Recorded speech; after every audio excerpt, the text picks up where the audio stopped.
ನಮಸ್ಕಾರ ಬಂಧುಗಳೇ. ನೋಡಿ, ಈ ಒಂದು 4 ರಾಶಿಯವರಿಗೆ ಬಹಳ ಮಹಾಶಿವರಾತ್ರಿಯ ಶಿವನ ಅನುಗ್ರಹ ತುಂಬಾ ಚೆನ್ನಾಗಿದೆ.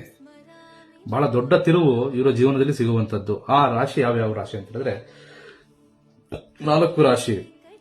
ಒಂದು ವೃಶ್ಚಿಕ ರಾಶಿ, ಲಗ್ನಾಧಿಪತಿ ಮಂಗಳ ಆಗಿರ್ತಾನೆ ಇವರಿಗೆ. ನೋಡಿ, ಈ ವೃಶ್ಚಿಕ ರಾಶಿಯವರಿಗೆ ಏನಾಗಿರುತ್ತೆ ಅಂತ ಹೇಳಿದ್ರೆ ಹಣದ ಬೆಂಬಲ ತುಂಬಾನೇ ಸಿಗುವಂತದ್ದು ಮತ್ತು ಮದುವೆಯಲ್ಲಿ ವಿಳಂಬ ಆಗ್ತಾ ಇದ್ರೆ ಈ ಒಂದು ತಿಂಗಳಿನಲ್ಲಿ ಮದುವೆ ಯೋಗ ಕೂಡಿ ಬರುವಂತದ್ದು ವೃಶ್ಚಿಕ ರಾಶಿಯವರಿಗೆ. ಮತ್ತು ಅವರ ಆರೋಗ್ಯ ಸ್ಥಿತಿ ಬಹಳ ಚೆನ್ನಾಗುವಂತದ್ದು ವೃಶ್ಚಿಕ ರಾಶಿಯವರಿಗೆ ಬಹಳ ಚೆನ್ನಾಗಿದೆ. ಆದ್ರೆ ಯಾವುದೇ ವ್ಯವಹಾರ ಮಾಡೋದಿದ್ರು ಸ್ವಲ್ಪ ತಾಳ್ಮೆಯಿಂದ ಮಾಡಬೇಕಷ್ಟೇ. ಮತ್ತೆ 2ನೇ ರಾಶಿ ಮೀನ ರಾಶಿ ಆಗಿರುತ್ತೆ. ಮೀನ ರಾಶಿ ಭಕ್ತಿಯಿಂದ ಧ್ಯಾನ ಮಾಡಿ ಶಿವನಿಗೆ ಆರಾಧನೆ ಮಾಡಿ ಬಹಳ ಅದ್ಭುತ ಚಮತ್ಕಾರ ನಡೆಯುವಂತದ್ದು ನಿಮ್ಮ ಜೀವನದಲ್ಲಿ. ನೀವೇ ಊಹೆ ಮಾಡಿರುವುದಿಲ್ಲ ಅಂತ ಚಮತ್ಕಾರಗಳು ನಿಮ್ಮ ಜೀವನದಲ್ಲಿ ನಡೀತಾ ಹೋಗುತ್ತೆ.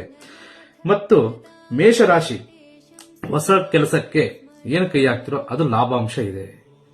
ನಿಮಗೆ 100% ಪ್ರಗತಿ ಇದೆ, ಅದರಿಂದ ಲಾಭ ಇದೆ, ಯಾವುದೂ ತೊಂದರೆಗಳು ಇಲ್ಲ, ಆರಾಮಾಗಿ ನೀವು ಕೈ ಹಾಕಬಹುದು ಅದಕ್ಕೆ.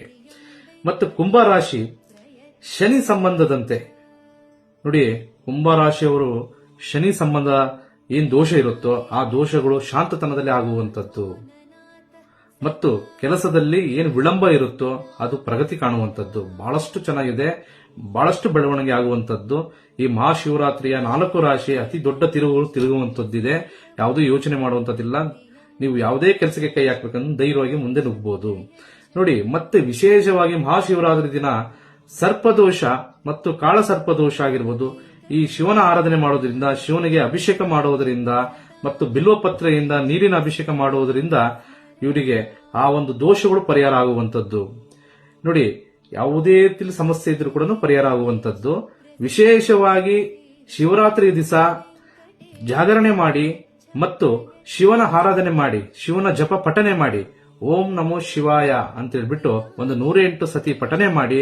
ನಿಮ್ಮ ಜೀವನದಲ್ಲಿ ಸುಖ, ಶಾಂತಿ, ನೆಮ್ಮದಿ, ಆ ಭಗವಂತ ಶಿವನ ಅನುಗ್ರಹ ಸದಾಕಾಲ ನಿಮ್ಮ ಮೇಲೆ ಇರುತ್ತೆ. ಅತಿ ಹೆಚ್ಚಿನ ಮಾಹಿತಿಗಾಗಿ ನಮ್ಮನ್ನು ನೇರವಾಗಿ ಬಂದು ಭೇಟಿ ಮಾಡಬಹುದು. ನಮಸ್ಕಾರ.